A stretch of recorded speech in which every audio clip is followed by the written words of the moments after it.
says that I just started it with the stream key, but it's possible Callan has given me a faulty stream key. I mean, theoretically, if that were true, wouldn't it not say you were live? Like, wouldn't it give you an error? I guess I've never tried to stream with a bad stream key before, or at Yeah, least that I I don't have. know I don't actually. remember. If I have tried it before, I don't remember it. Um, hmm, Should be on Team Rumble, right? yes. Looks offline. Yeah. Yeah. Uh, Not seeing it. I'm gonna just message Callan and see if he can give me another one. Yeah, that might be good. Stream key not seem to be working. Settings for delay are in your settings, right? Not Uh, stream itself. yeah, it shouldn't have delay settings because I don't stream with delay, but I can check real quick. Yeah, it's like the only thing I can think of. If the stream key is valid, then I don't know why it's Advanced. not working. Delay is not enabled.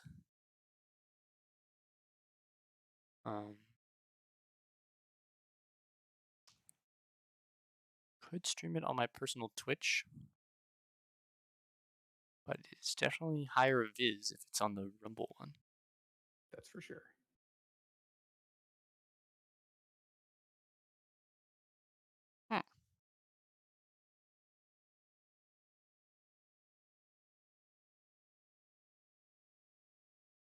How bizarre. Yeah, I don't know. It says it's on, but it's not. It's not going. I can just briefly look up. Is there a way I maybe can other see them? similar issues?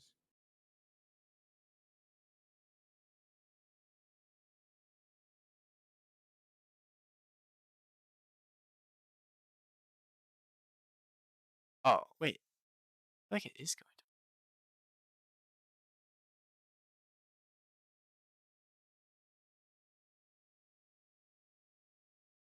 I feel like it's like severely confused. Wait, I'm seeing something live on Team Oh, Rumble. it is. It is. It's just kind of delayed. Did you cut the stream after this? Actually. If I have tried it before, I don't remember. I have an ad, so I can't see anything. Oh. It looks like Should be it's on Team Rumble, right? okay. It looks like it just has a delay for some reason. Okay, I mean we can just live with that. Yeah. I can try and figure it out between games, maybe. Okay, let's not worry about it. I think we got the stream working, and we just go. I think it's time to go. Okay, yeah, it's time to go. Let's give him the honor.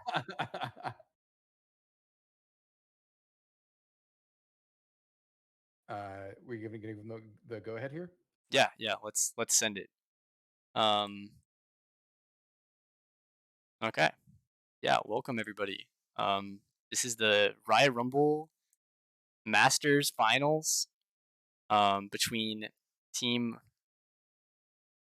Weekend versus Team Is That Them, or Team Bobby Moment is Team Is That Them, and then Team Never Won Scrims, I think. Never won scrims. It's true. I can confirm. Did not win scrims. Let me change the stream thing to show the draft. That would be good. Yeah. Yeah. Oh Jesus, I have to add text. Oh God, it's so Scott. I have text for the in-game. Okay, great. So just quick run through on the bands here. Kind of mostly expected stuff. The Belveth, the Brand, the Camille, the Nivea, like all kind of stuff that we'd seen before from previous parts of the Rumble here, mostly targeted bands. The only interesting things here, I think, are like the Maokai ban, which is new. I think that's mostly because South Korea has been practicing that a lot, and then the Aatrox, which has kind of risen in priority here. Tajia has been playing it a lot this tournament, and obviously also its presence at Worlds, I think, has convinced people that it's really, really, really worth first picking. Yeah, and also I guess we can introduce ourselves for the broadcast. So, I am Noah. I was also a captain in the Masters Rumble, but lost. So now I'm casting. I lost to Aaron's team here, which is Team Is That Them, or Bobby Moment. Yeah, and Austin also lost to Another team here lost to Team Sicko Scott, and now we're both here casting the finals. And I'm Nick, or Nstep, or whatever you want to call me. It doesn't really matter too much. But I didn't play in this Rumble. I normally do, but I decided to sit this one out. And instead, I've been watching all the games. So I've actually seen a lot of these games played. I've seen a lot of every team in Rumble play, because I've just kind of been sitting around in the League Gameplay Discord and streaming a lot of these Rumble games. So I think I probably have the most time spent, watching and sort of recording all of these Rumble games. So hopefully that'll amount to something, and maybe I'll come up with some interesting observations here. Picks coming out pretty fast though. The Kate Morgana coming in here for Team Weekend. The other thing to note here is this Udyr. I kind of expected to be a pretty contested, like high priority pick, so I'm not surprised to see that first pick. Both these junglers have been really, really, really successful in the Udyr. Most recently, actually, South Korea in the semifinals had like a totally dominant Udyr game. So I'm not surprised, since Aphex had some really big success on the Udyr, that they're willing to first pick it here. Yeah, interestingly enough, though, I was not expecting the Caitlyn to get through from the side. They did have to spend that ban on the Maokai, and Raya Rayongi is definitely happy to snap up the Caitlyn. He's had great performances on it so far in the tournament, but it's been banned away recently, and Watson is excellent Morgana player as well. It's like Yeah. they're going for Ashe as the pick against Caitlyn. What do you guys think about that? Typically, we've seen MF into it. Just another long range champ. I think Ashe can work, but typically Asubi has defaulted to that misfortune. Maybe feeling like he doesn't want to have to be a main DPS threat, particularly with the Udyr builds tending to be pretty high damage on the current patch with the Qmax. Yeah, and they also let their support go down here into 4-5 pick. Wonder what kind of pick Rafflecopter is going to have this time. They did already throw out 2 bans on him, so looks like they don't want those pairings with Ashe. Yep, interesting to see that. Also worth pointing out here, this is the Azir on red 3 for Fofox here. It's a classic pick for him. The Anivia band's directed at him. His champ pool is not super big, so I'm not super surprised to see them picking up the Azir. But it is the Azir has been I think a fairly successful pick for him. And it's going to be control mage versus control mage in the mid lane, which I actually think kind of favors a Team Weekend here on the red side, because I do think some of the other things that Is That Them plays can actually be pretty good into Fofox's champ pool, which isn't too big. He plays a lot of control mages, the Azirs, the Anivias, even the Veigar type stuff. And some of the other stuff that Is That Them plays besides the other control mages like Victor, I think can be a little better. Stuff like the Brand, which is why I think it's makes sense that's banned out. But I think that's actually a spot where they've gotten a good mid lane matchup here for Fofox. Which it's always good, to get your good matchup against the enemy's team's captain here. The highest MMR player. Wow. We're getting a Blitzcrank pick from Rafflecopter. This guy has been one of the most exciting people to watch in the tournament. Some people have said he's the best player in the tournament, which is, high praise. I mean, he's not on the game analysis team, which typically has like a lot of those high-ranked players at Riot, but he has shown up and performed. He's played a lot of different champions, and I think this is his first Blitzcrank game of the tournament. Into a Morgana, no less, which normally is a counter to Blitzcrank. I would say this is a very shocking pick and ban. Wonder what their plan is going for Blitzcrank. I would have expected like an enchant, like more Karma or another range champ, but he just goes with the Blitzcrank.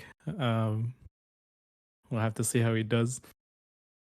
Yeah, I think the interesting thing about Rafflecopter from this tournament has been really, really high highs, right? He's had some games like the Xerath game, for example, where he was just basically like straight up 1v9ing the game, like just won the game in like 6 minutes, just double killing bot lane, roaming around the map, putting pressure on them. He's actually also had games that he actually pulled the Xerath ban here as well as the Zyra. He's had some less successful games though, stuff on the Zyra. He's had some games where the picks the more out there picks haven't worked out. I don't believe he's played Blitzcrank before in this Rumble. So, the high variance, it goes well with the Blitzcrank, right? Like, if you roll the high highs on the Blitzcrank, you're running into mid here early and on and grabbing the Azir, you can pull some cool stuff off. The thing I'm a little bit afraid for with the Blitzcrank in this position is not only are you against the Morgana in lane, you're also like there's not that many easy hook targets here, right? Like the Sejuani is not an easy hook target. You're probably not going to be interacting with the Gnar much. And then the Caitlyn's really long range and the Morgana has Black Shield. Who exactly are you expecting to like run around and hook, right? There's no Jinx here. There's no, there's no like slow, low range carries that you're going to grab and that don't have any mobility, right? I'm a little bit afraid for the Blitzcrank here, but hey, you land the hooks at the right time. It doesn't matter too much, right? What the enemy picks are, right? Especially early on in the game. Yeah, I gotta say, especially with their team composition here, I really dislike the Blitzcrank pick. I don't really know like what your game plan is when you successfully do even pull someone. You don't really have high burst champions. Victor's probably the closest you got to that, but I don't think you're really like killing a Sejuani or a Gnar even if you pull them. You don't have like a high burst ADC here, or even like a high burst damage jungler. So I'm definitely worried about this composition. I think the red side composition from team Lost Every Scrim definitely outscales, I would say, as well. It's going to be a difficult matchup. Bobby Moment's going to have to snowball from the early game. Yeah, also something very interesting is, not sure if you guys caught this, but the red team took Gnar fourth pick when they could have hit their top pick. So I'm wondering if there's any layers there for pick ban strategy, picking top early. And I believe they last picked Sejuani, right? So it was pretty interesting pick ban so far. Yeah, it is a bit surprising to see the Gnar, right? Like, you see Lost Every Scrim, right? Weekend is the drafter. And especially this tournament, he has been focusing pretty heavily around the counter pick. I mean, that's classically what you do when you're expected to be the best performing player on your team and you're the top laner, is you go for the big counter pick and you just try and smash lane. I will say that has not really been working out this tournament. Like, they're here in the finals. So obviously a lot of the things that they've been doing have been pretty successful for Lost Every Scrim. But especially in semis, the counter pick strategy, that was really not what they were winning off of, right? Like Weekend actually got mega punished for his Camille pick against the Quinn, which is a pretty unlosable matchup, right? He was just getting ganked. He died 3 times, I think, to gank, something like that. He actually ended up being pretty behind, but his team just kind of won anyway. So I would actually say generally the like hard counter pick strategy, like, play around top type of idea, that really hasn't been how Lost Every Scrim has been winning. So I don't actually mind them moving away from that a little bit, even though traditionally speaking, that is how you would play around. Hey, our theoretically strongest player, our drafter is in the top lane. We should just, go for the turbo counter pick. That having been said, I will say this matchup is very tough for the Gnar if this is going to be like a Comet, D-ring type Malphite, and it is the Comet coming out from the Malphite here. This matchup is very tough, and that is going to make it very hard, I would expect, for Lost Every Scrim to generate meaningful advantages through top if that's something that they want to do. Yeah, this is definitely a different draft than I thought I would be getting out of this game. My spectator client is absolutely trolling. They might have paused. I think that's what. Oh, I see. The black screen at the beginning, I believe. Oh, I see. Okay. And mine is a bit frozen as well. So yeah, I can like move my camera, but it's Yeah, let's give it a little bit and see if this resolves itself, because I believe what normally causes this is a really early game pause before base gates are down. Gotcha. Yeah, these two teams actually matched up together in groups, and Riot Weekend's team that Lost Every Scrim did come away with the victory. It was a 2-1 set. I think they're expected to be the favorites coming into this, but this pick ban was pretty different. I wasn't expecting the Aatrox ban. Typically, Weekend has been pretty comfortable picking counter picks into the Aatrox that TGA has played, but I think in some recent scrims and potentially matches, Weekend has felt a little bit less comfortable playing into that, and they did not want to give it away B1. So that really changed like the way this draft evolved, and generally though I would say it still favored Weekend's team. I definitely like Team Weekend's draft in terms of just how they like to play as a team. And on the other side, I feel like we already touched on this, but the blue side will have a really hard time finding a lot of plays outside of laning phase. Not too many targets for Blitzcrank or even Ashe this game. Yeah, I think if I'm looking at this, blue side comp, the Bobby Moment comp here, the things I'm looking at and I'm saying, okay, these are looking good for them, are okay. You've got a really good top lane matchup, especially post first base. You kind of expect this Malphite to run the Gnar here with the Qmax. You're just going to spam the cheese wheel on the Gnar, and there's not really any counterplay to that. You have the Udyr, right? This has been a huge pick for both junglers. I think both these junglers have been insanely successful on this pick. And you have the scaling control mage for Is That Them. I think the more questionable thing here is how does the bot lane do for them? And you are playing against what looks like a very just solid, well-rounded comp from the other side here. And I think that, sort of the team comp synergy may be not to say that it's like zero, but it's a little more lacking on the blue side comp, and they may have sacrificed some things for some comfort picks, and maybe for this risky Blitzcrank pick potentially. So can they generate enough advantages out of the Udyr and the Malphite, and potentially even the Victor later in the game to make it worth kind of giving up more of the holistic team comp stuff? Are you guys still frozen? Yep. Yes. It seems sus. I will try. You guys stay. I will try reloading it and see if that does anything for us. It's possible they're still paused, or they're just like having a long pause here. But it's also possible that by reconnecting, it looks like I have just entirely lost my access to the game. Oh no. So Try and if someone could, maybe Austin stream should do it. Discord. Yeah, Austin. You want me to stream it? Yeah, I'm the Discord. still frozen. Yeah, I mean, I am too, but just at least you can see. Yeah, apologies for this. I don't know what's going on with our spectator client currently, but I don't want to disconnect because, yeah, I don't want to be able to see it. We're seeing some suggested click the timeline here. Maybe that'll help. Click the timeline. Oh my goodness. Of course, pressing the time control buttons is what I was doing, and that didn't work. But pressing the line, that worked. All right. Wait, maybe. Should we just spectate it through my view? All right, mine's working now. Yeah, you guys both have it. I won't be able to get back in. That's fine. Yeah. You can probably spectate through gates, and then I'll just use gates. Yeah, and then I'm gonna just kind of speed up a bit to try to get to live, but not all the way.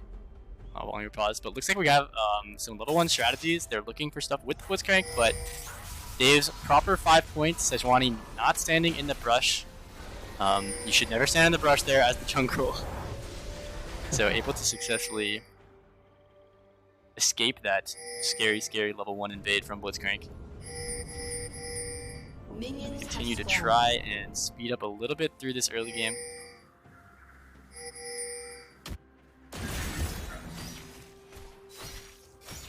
Okay. So let's see. Looks like we're getting bot side start here for the blue side, and we're gonna get top side start. So gonna be interesting. Junglers are gonna be on opposite sides of the map most likely. Of course, it could change depending upon where the clears go. But yeah, we'll see how this sort of the jungle clear shapes up. But we are seeing a duo leash comparatively to a top side leash. So kind of expecting the junglers to be focusing on opposite sides of the map, though. I will say the Udyr is doing an early cross to top side here, which might represent something a little bit different. It's an odd path for Riot Aphek. It looks like he's going for a level 3 play. We'll have to see what he does, because Sejuani did already. They have information that Sejuani already cleared through top side. Yeah, I'm actually here. I'm gonna tell you the time. I'm at 240 right now. I think we should just watch on normal speed. But if you want to get it to 240, so that it's on the same timer, that'll be good. 240, right? Yeah. I'll pause it at. Okay, it went to 250 now. So I'll pause it at. It's 255 right now. Okay. Maybe do good. Maybe do a countdown. Oh, okay. Should I pause as well? No. No, just keep it going. I'm at the same time as you now. Perfect. Oh, potential hook here. Everything good? Yep, we're good. Oh, we have a hook here. Oh, stepping out of the trap there, the end's a little rough. But at least there's a hook hit here, and the jungle gank is coming in. Oh, not able to get over the Morgana bind. I think maybe with a flash, could have found a bit more or forced some flashes, traded the jungle flash for both bot lane flashes, potentially. It's like they're pinching Udyr here first, and Stronny is able to get on Udyr. Wow, first blood to Team Weekend. Yep, big punish there. I mean, that's the double buffs going down, and this was a fast 5 camp clear for the Udyr. Good, clear, interesting path, kind of crossing early to top side and then crossing back over to bot lane. I'm not sure what the sort of standard Udyr clears are these days, but kind of an interesting path where he started bot side and then ended bot side as well, looking for that early gank and then, kind of getting punished by the enemy Sejuani here, which is pretty interesting. So far, looking at the other lanes, this mid lane matchup typically goes slightly into Azir's favor, but Viktor can play pretty well into it if played properly, using that poke on the E. Oh, we have a hook in the bot lane. Another hook on Morgana.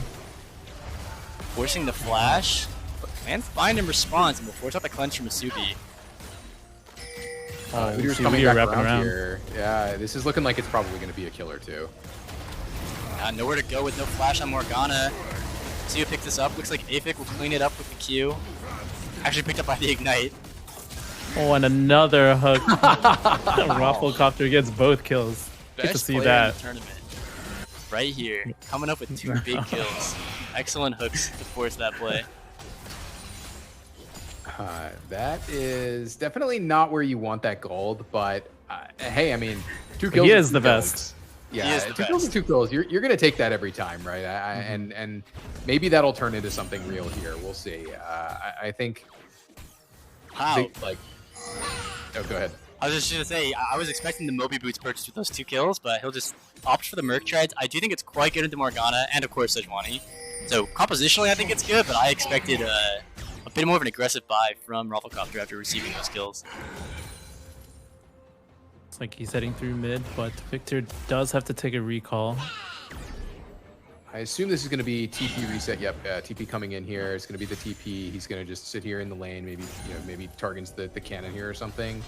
Try and get the shove out. Oh no, he's going to walk away, or at least pretend to walk away, and set up some vision in the river here. So, Blitzcrank so far, I would say, pretty successful. We'll have to keep an eye on the Blitzcrank pick for the next few minutes here and see if the pick's going to end up, continuing to work out. Because I think the hooks so far have been pretty good. Yeah, and again, knowing that they have no flash on that Morgana, bot lane is susceptible. If they can try and bait the Morgana Black Shield with Blitzcrank hooks, they can still come in for an Udyr gank. But of course, the Caitlyn still does have flash, so if they're properly using their shield, they probably can get out just burning flashes. Wow! As I say that. What the heck? Did he not have his shield there? I wasn't too aware. I think it was on cooldown. They had used it in the 2v2 around the tower, so I think it was just on cooldown. Wow, what a great timing there then. Looks like their plan is to go bot as often as possible with Udyr and just play for this 3v3. Yeah, I mean that works. It's good.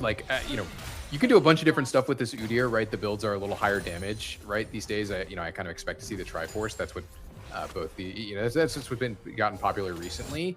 And you can focus, a bunch of different stuff on the Udyr. He's just good at these ganks. You just kind of run in and you stun if you have your support set up the ganks. So I think this strategy seems as good as any other here, right? Like if you're going to get your bot lane ahead, that has been how the blue side here, Bobby Moment, has been most successful in their games. I would say has been the games where their bot lane 2v2 gets really ahead.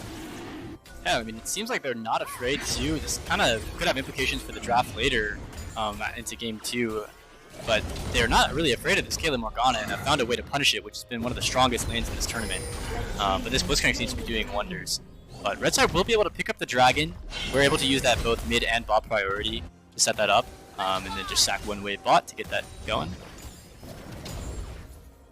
Yep, I think positives for Red side here, lost every scrim, are, hey, you got pretty hard counterpicked in the top lane, and the Gnar is actually up CS and is doing really well here. I think partially that's because Tajia did not commit to further AP, right? There's no Dark Seal, there's no Amp Tomes coming in here. It's a little tougher the less AP you buy.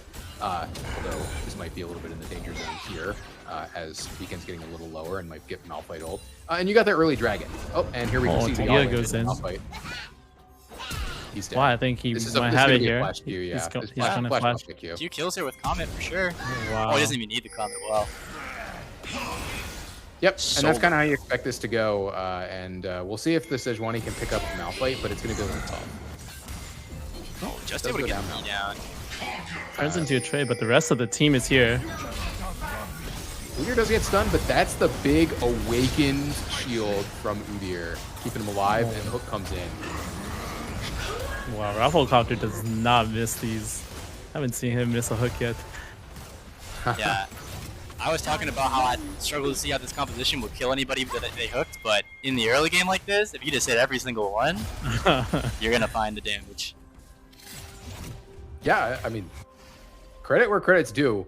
I think this is a tough comp to play Blitzcrank against, and Rafflecopter is for sure making this work, right? I don't want to, I don't want to, undersell. Like, I think this is a really hard position to play Blitzcrank from, right? And yes, it's definitely easier in the early game, and it's just going to get harder and harder as the game goes on.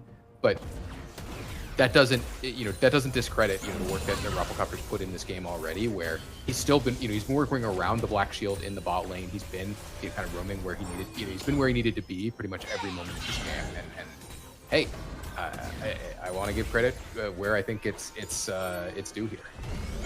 Yeah, I mean, we should also shout out that Tajia was able to set up that kill on Weekend, who is the captain of this team, was a drafter, significantly at least higher ranked than Zoology, but Tajia did have the counter pick in the matchup, chose to go with the Malphite. Looks like it was maybe more of a pick to survive the lane, but found a window to find the solo kill and force Sejuani and the rest of the team lost every scrim to kind of react to that play to get the trade kill, leading his team to find even more. So I definitely want to praise Tajia, who has been definitely an overperformer throughout the tournament, has looked great on the Aatrox and teamed well on the Malphites as well. Yeah, something I'll point out about this matchup in particular is I've actually played this exact same matchup into Weekend with pretty much exactly the same result. I think blinding the Gnar here by Weekend was honestly just massive hubris, right? This matchup is very tough.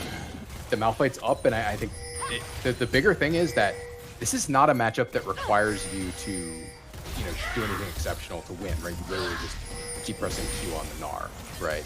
It's not like this is some high skill Fiora type champion, which is really risky to opt into. It's a point and click champion. You buy a little bit of AP. I would have even loved to have seen a Dark Seal here from Tajia, even to extend the bit of damage your Q is doing here. But even without the over investment into AP, right? It's just the Doran's ring here. You just put out so much targeted damage on the Gnar. There's just very little the Gnar can do. And hey, credit again. Credit where credit's due. It's a good pick. It's good to be aware of this type of stuff. And here's the play coming in on the Caitlyn. Oh wow, very nice ult from Rafflecopter. Breaks the shield, and they get that 3v2 kill. That's a huge momentum swing here. Yeah, really big. And they might even be able to push up and look for. Okay, so they are going to pick up the Morgana kill. Wow, that is really big, right?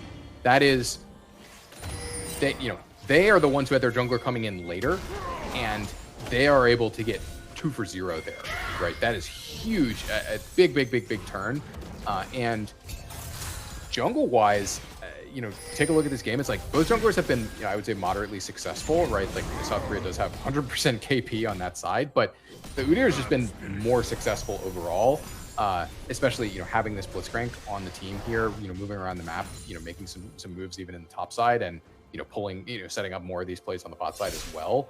I think that's where a lot of this gold lead has been generated from, is just, hey, the jungler's been a little bit more successful, the support's been a little bit more successful moving around the map, and that's kind of where you're seeing this gold lead come up, which isn't huge here so far, looking at a little bit around 2K, but that could grow, and we'll see this dragon go down here. That's going to be the advantage, I think, that Lost Every Scrim is going to want to play around here, is they're down in gold, but they do have the dragon stacking in their favor.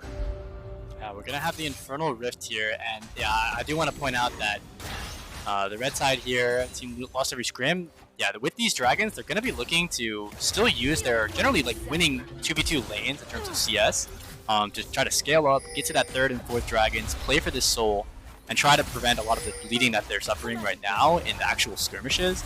Play for those late game team fights where they can heavily outrange this blue side comp.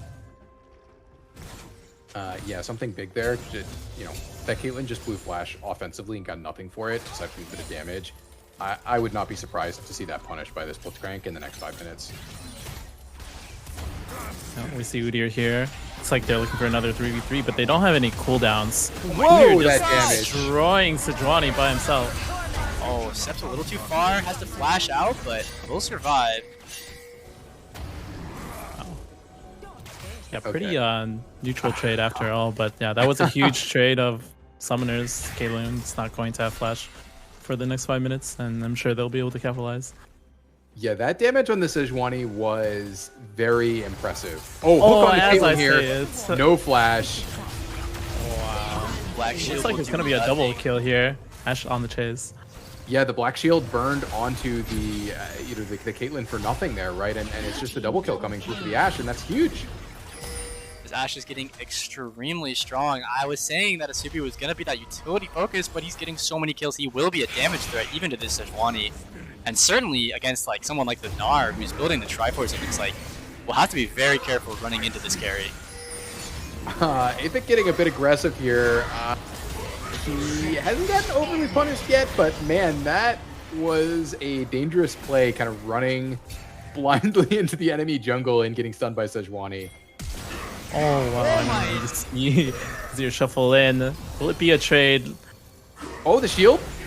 Oh, it looks like Caitlyn's gonna be able to pick it up. Yeah, Apex running in there. I guess he was tracking the cooldown, so Sejuani didn't have the CC to lock him down without the ults. Yeah, ultimately a 1-for-1. You know, good timing on the bot duo here for Lost Every Scrim. You kind of being in the right place at the right time, looking maybe to pressure down this mid tower. You know, kind of unclear, like, what were they thinking originally about that play, right? You know, what, because I don't necessarily think looking in that position, and you know, when you're walking out of base, that you're thinking, hey, you know, they're going to clearly make a play onto our Azir here. We need to be going mid. So, not sure what the motivation for walking mid there was, but it ended up being, you know, really, really good for them to be there to pick up the kills, you know, or at least force the 1-for-1 after the Azir did go down. Helicopter with another hook, breaking the Morgana shield.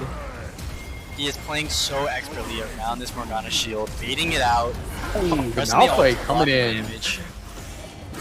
Unstoppable force over the wall. I mean, you know, you love to see that. And yeah, I think Rafflecopter is making it look like this Morgana pick is not even a traditional Blitzcrank counter, right? Like, these Black Shields, I think, have been very, very expertly just knocked down by the shield breaking on the Blitzcrank ultimate.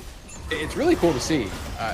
You know, I think it's definitely being given some freebies here and there where, you know, the bot lane of Lost Every Scrim is maybe not necessarily playing as well as they could be around the Black Shield cooldown, but, you know, again, this is still really, really, really well played by the Blitzcrank. You're making sure that he is in range to break that Black Shield when it's needed and is hitting the hooks, right? The hook accuracy is just such a high percentage this game. Yeah, and he's been able to, you know, take his kills in the ball lane and actually transition it into some fights that have involved Victor as well, which I think is quite critical for this comp. Having just the Ashe be strong, you're still going to get outranged by the Azir and Caitlyn. So having Victor get some of these kills, get some strength, means he's going to also cut down this front line and be able to also, like, one-shot carries if they're getting pulled in the late game. So I think that they're in an excellent spot to transition this snowball into a victory. We'll have to see, though, how they fight around these next couple of Drakes. Seems like Team Lost Every Scrim is... Oh my gosh, just another hook. Another hook. This one's not going to convert, but huge damage going on Caitlyn. Oh my. Yeah, the arrow landing there as well. A lot of low health bars. We'll see. I don't really expect them to pick up a kill off of this, but with these you know, big health bar advantages, we'll see if they can get something off of this. I think at the very minimum, off of that fight, you should be getting the bot lane turret. Maybe doing some counter jungling, which looks like Apex is moving in for now. But Maybe set up for drag as well. I think there's a bunch of different things they could go for. It looks like they are going to be going for the counter jungle, the dragon, maybe not so much the bottom turret, even though that is quite low, and they had a pretty clear map advantage they could have taken advantage of there to try and go for that bot turret. But there's no response coming from red side on the turret, so it looks like they might just kind of get it all anyway. Like blue team is going to be able to pick up the dragon here. A lot of contests over the herald. Looks like it's going to be a trade of objectives though. Yeah, that was a pretty scary spot for a Supi. Honestly, I think South Korea was considering pulling the trigger, but didn't have allies quite around where he wanted. It wasn't sure where some of the enemy team members were. But that could have been an opportunity. They're still able to convert it into the Rift Herald, picking up an objective bounty as well, so able to get some golden experience back in their pockets, trying to stop the bleeding here so they can get to the late game, hopefully. Yeah, and I think that mid lane play, like even with no kills going down, was actually really, really, really big for Bobby Moment here, where the gold lead isn't really that different from where it was before that mid lane play, where they chunked out the Caitlyn, chunked out a couple members there, but getting that dragon, no contest, stopping the the potential third drag here from Lost Every Scrim, I think that is a really big deal here, where they have the big gold lead, but they're not under the dragon threat here, and they're going towards this Blitzcrank, but I just don't think they can chase him here. Yeah, it's not going to happen. So they're getting their own dragons here, and I think at this point they're in a very, very, very commanding position here for Bobby Moment here on the blue side.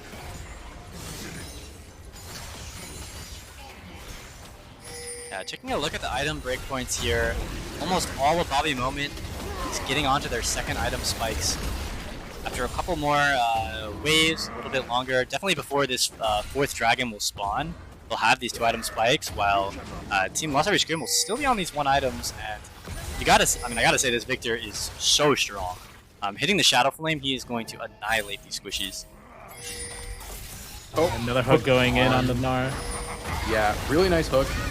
Something also to note there, that Rift Herald, which is one of the only advantages that Lost Every Scrim had, actually just died in mid lane, not even getting a charge off.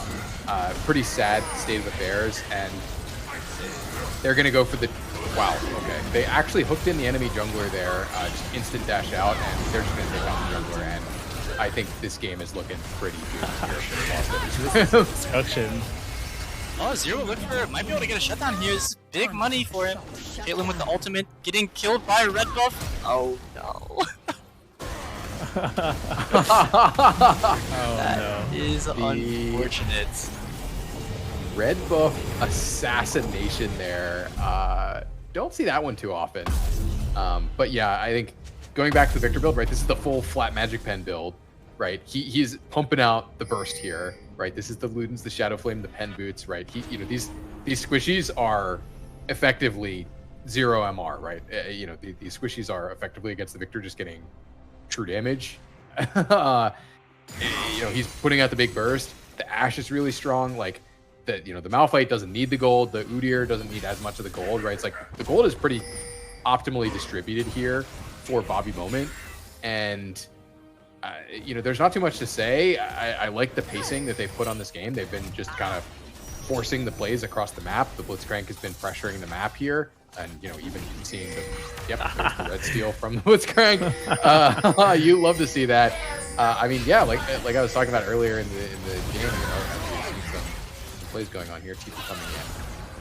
But yeah, I mean, Rafflecopter, like we were talking about before the game started, has had some games where it hasn't, the performance hasn't been the most exciting, but has had other performances like this where it just absolutely popped off and put huge impact on the game, and that's one of these games, right? Like that's what the Blitzcrank can do, right? Even in games where it doesn't look at its best. Yeah, I mean, I gotta say, this team has looked like they have leveled up since they last played. Team Lost Every Scrim. I think even in those games, like the game that they did take against Lost Every Scrim was mostly like a compositional, like, blowout. They just had excellent picks into the team, so it was very difficult for Team Lost Every Scrim to win team fights. But here has looked like they've put on a clinic of how to play the map, how to take your bot lane and support advantage, and really run the map and set up plays, set up engages. They have this Ashe, Blitzcrank, Udyr comp that just has the go buttons, right? Victor all goes down. I think they're gonna be able to take this tower. Forcing Yep. the flash. So let's say like focus on this game a little bit more. You know, it's 9K disadvantage, right? It's looking very grim for Lost Every Scrim. What kind of miracle are we looking at? Like what? Let's suppose they come back in this game. How does it start, right? What does it look like, right? What is the start of the comeback look like here, right? Because I'm currently looking at this and I'm thinking it's probably some shutdowns, right? You're probably getting a pick with this as 1E. Like, what would you guys want to see out of Lost Every Scrim here as like best odds at getting a comeback? I would think it would be Bobby Moment overcommitting too harsh on maybe trying to end the game too quickly. They're obviously in a great position too, but right now the lead is looking a bit hard to overcome. Yeah, I agree. I think it's going to be some sort of counter engage where you're finding some Morgana bindings to stall the fight while your Gnar builds up that Mega Rage Bar and is hopefully able to find like a big ult onto some of the squishies after the tanks have been beaten down a bit by this Caitlyn Azir backline damage. But I just think with this gold lead, it's going to be very difficult to punch through either this Malphite or this Sterek suit here as well. Yeah, and I think, you know, kind of covering our bases here, I do expect this game to be going to Bobby Moment. Like, I think, you know, odds of a victory here for Lost Every Scrim are very low. So while we're looking at that, like, what are we thinking in terms of, hey, if we're Lost Every Scrim, like, big engage here, okay, coming in, Nara, let's take a look at what's happening in the game here for now. The Soupy is going to go down. That is a shutdown. But the rest of the fight not looking so good for Lost Every Scrim. I think not everybody on the team was able to capitalize on that Gnarl right away, and if you let this team have any time to recollect, regroup, and get their damage down with either the Victor or the Ashe, it's just, with this kind of gold lead, you're not coming back from it. It's 11K at this point, and I'm saying we should be looking at, or I'm going to go ahead and say we should be looking at, you know, game 2 here. Like, what changes do we want to see, right? Do we want to see, you know, big changes in the pick ban? Do we want to see big changes in the play? Like, what are we thinking here, right? Like, what are we looking at? Fortunately, I'm sure they were pretty happy going into the game. And honestly, the Blitzcrank is looking like a huge problem, and I would say that is definitely not the end of Rafflecopter's pool. Yeah, I mean, they will likely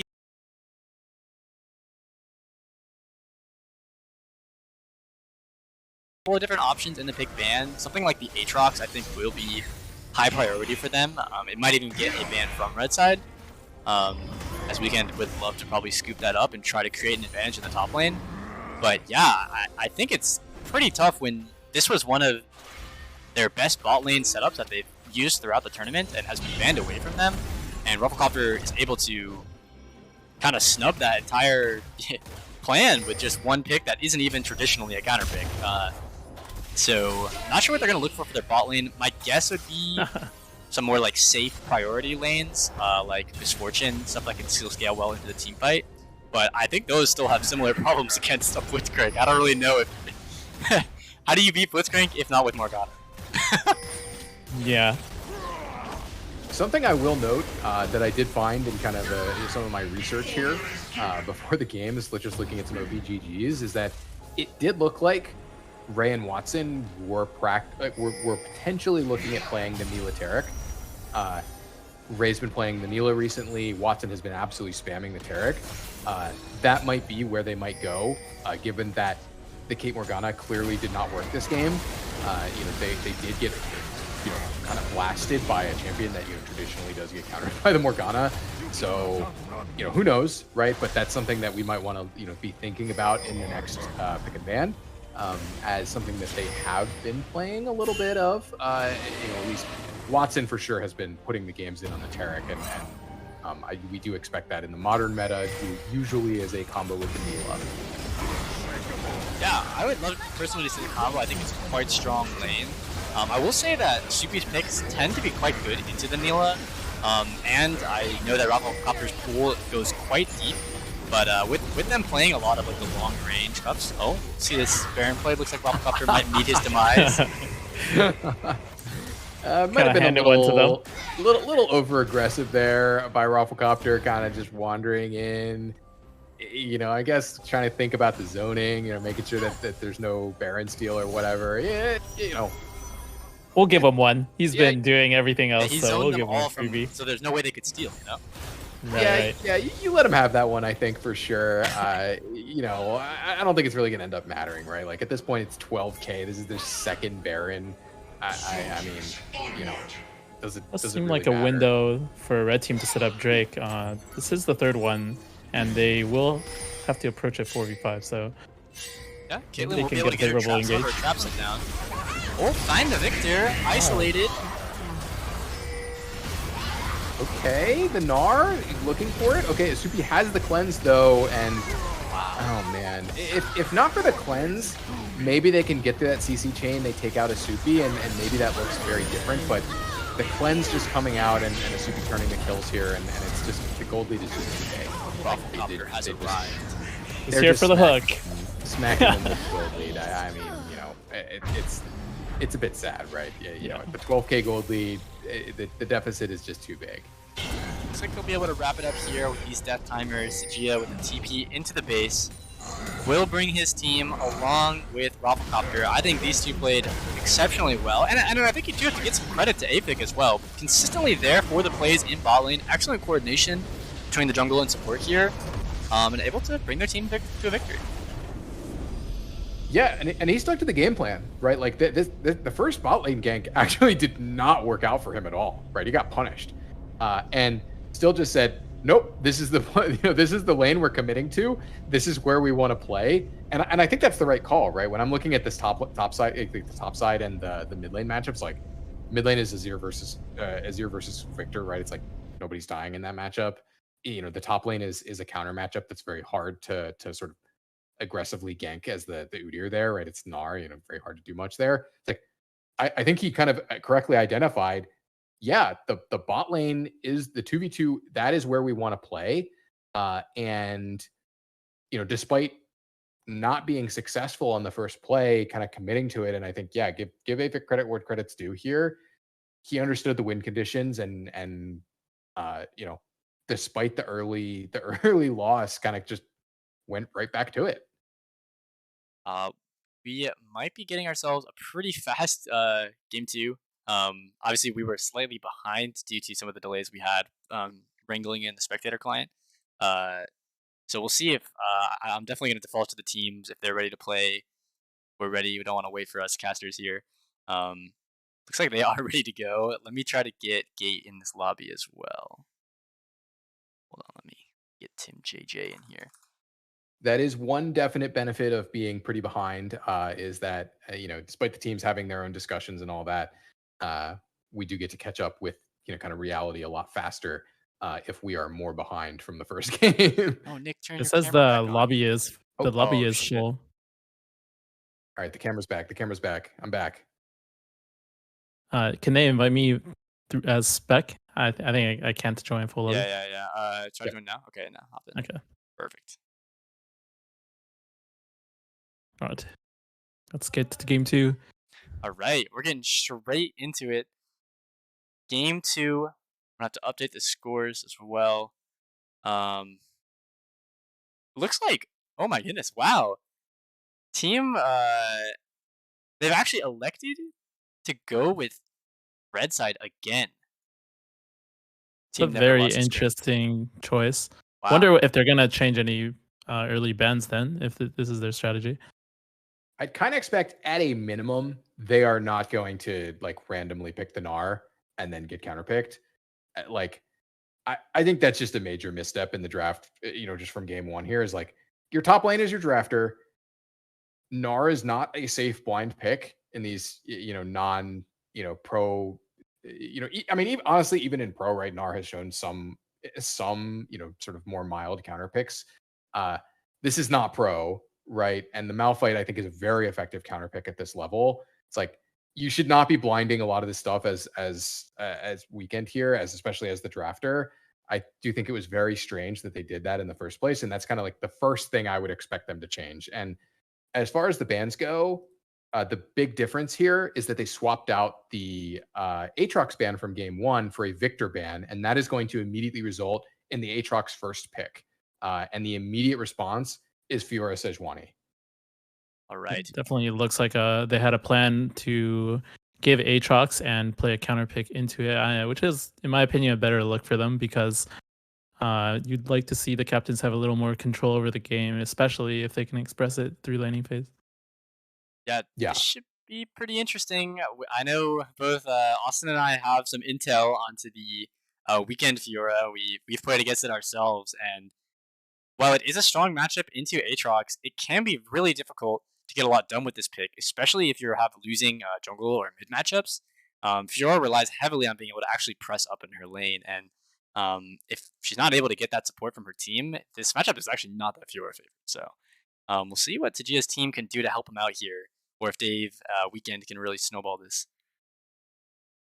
Yeah, something I'd like to reiterate, like that I was talking about in the first draft, is that while Weekend is the drafter for this red side team here for Lost Every Scrim, they have not been, exclusively playing through top, kind of like something that's been a little bit different about this Rumble in general, I think, comparatively to previous Masters Rumbles, is that most of these teams haven't been, hard forcing around one lane, which is traditionally what happens in a lot of these Masters Rumbles because of the nature of the draft and having big skill differentials amongst your own team. You tend to focus on the roles, you focus your resources on the higher skill members of your team.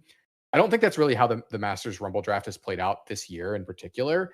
And Weekend's team here, I think, is showing this, like, Weekend has been going for a lot of these kind of spicier counter picks, stuff like the Fiora into the Aatrox, but he hasn't been crazy successful this year in terms of slamming the lane 1v1 and like, dunking on people, right? More recent examples being like, hey, he had the counter matchup in in semis and actually ended up not only getting punished a bunch in the 1v1 by the jungler, or sorry, in the 2v1 by the jungler, but also, in a previous game into the Gwen, actually with the counter pick, also dying 1v1 in the counter matchup as the Jax. And so, while I think it's correct and, good to get the counter pick here and play for this more aggressive matchup, it is not the way that his team has been winning, which has been, I think, just generally with good, clean macro play, a lot of the advantages originating from South Korea, just moving around the map and just playing, nicely, just playing clean, good League of Legends. Yeah, Well, we see the Taric come through as the fourth pick. Very surprising that Taric is being picked and Caitlyn went through all of draft without being picked yet. So definitely an interesting development. This is a potential Neela, fifth pick here from Red Side. Like, they're threatening it. They might be saying, hey, we're going to pick the Taric, potentially set up for it. They, who knows, right? They might be saying, we're definitely picking the Neela. We don't care what they pick. It's also possible they're kind of watching these next two picks and they might be flexing the AD carry pick here, depending upon what actually comes out here. Because, if I'm looking at this and looking at the Malzahar, it's like, I don't know if I really, no, you're going to be a better expert on this than I am. It's like, I don't know if you really want to play Neela into Malzahar.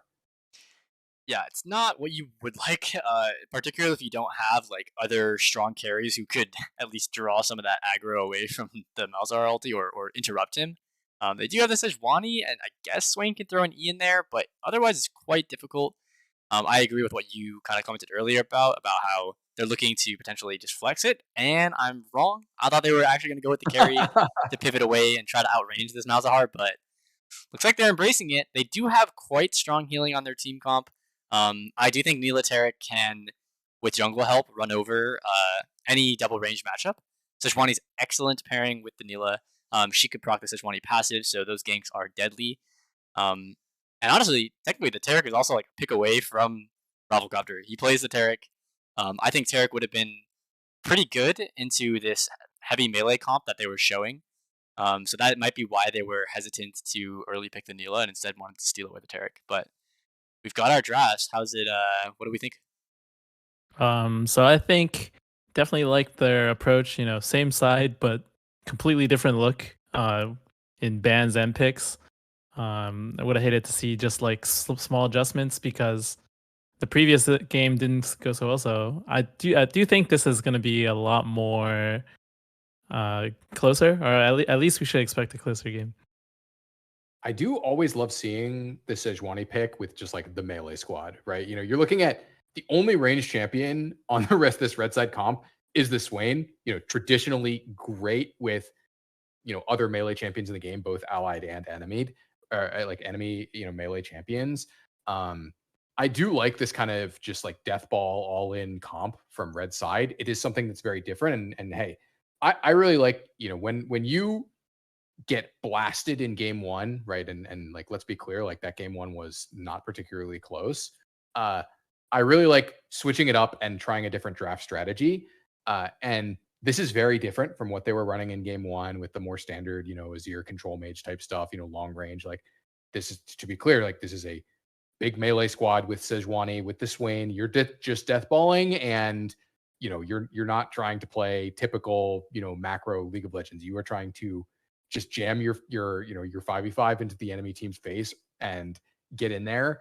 And sure, there are some scary picks on the other side here. I think the Aatrox and the Udyr have been, you know, really, really big picks for Team Bobby Moment in the past. And I think that might be a little scary here. But hey, you're at least trying something different. And this time, I think that the Renata, you know, it's a fine pick, but it doesn't necessarily have the same level of variance as the Blitzcrank. And so, you know, you probably don't expect the highs from Rafflecopter to be as high this game. And so maybe you can make something happen with this big melee comp. Yeah, I will say I do love the Renata pick as the counter pick, just in general, to what Red Side here was drafting. She excels into the melee champs. She has a great time pushing them around with her Q, as well as setting up her multi-man ultimates, getting everyone berserked. And I think it could be pretty deadly. Running into a Renata lane into a Renata in team fights is pretty difficult. Particularly with this Malzahar. They have excellent frontline damage. It'll just be a matter of whether or not they're able to survive that initial kind of death ball. And also, I guess, the healing that's coming out from this red side team, with both Nilah pumping out additional heals and shields for the Swain and Taric. Definitely going to be a tough task getting through this front line. Yeah, both the Renata and the Malzahar are kind of like traditional anti-melee picks here, where, you know, you do expect them to be really good against this, you know, melee squad with the Sejuani setup. The Udyr, not so much. The Aatrox, also not so much. And the Ashe, you know, I mean, she's fine.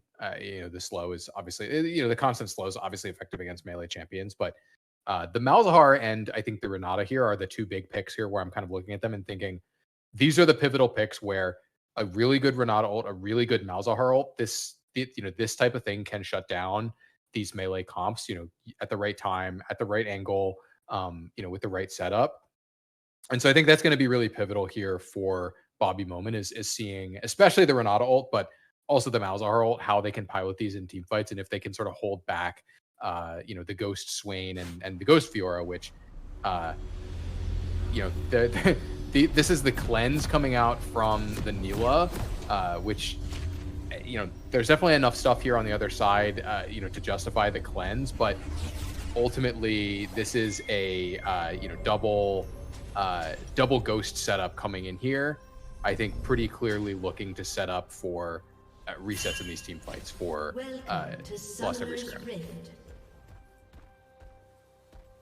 At these level 1s, looks like both South Korea and he'll have the Swain behind him. Able to almost pick up that word, get the XP advantage for Swain in the mid lane, but be able to quite find it. Looks like pretty defensive nice starts. Yeah. Oh, you see Stronny being pinched here. This is going to be a flash or a Q start for sure. And I actually think it's just going to be a kill. Wow. Rafflecopter with the collapse. Man, that is devastating for this Fiora. This Aatrox getting an extra 400 gold at the beginning of the game. You know, we'll see what he buys. I kind of expect it to be longsword plus 1 pot. Please buy the extra pot. Okay, there we go. You know, that is going to make this significantly more difficult for this Fiora, where, you know, the extra pot, you know, giving an extra 120 HP, right? The Fiora, the way that you play Fiora into this matchup with the Grasp, it's very attrition heavy in the early parts of the lane. Yes, with the Ghost, you look for all-ins later on, but the early parts of the matchup are very attrition favored, or very attrition based. this extra pot, to say nothing of the longsword accelerating the first item here, but this extra pot is going to make things so much more difficult for Weekend to, pressure this Aatrox. Yeah, and this makes things very, very interesting. I was pretty interested in this bot lane matchup. I think that the Renata Ashe can have a lot of priority in the early game and actually harass out the Nilah using that range against basically 2 melees. These both double range carries can really just take a hit onto these melee champs, but we'll have to see if they're able to do that or if the Taric Nilah lane will be able to sustain through it.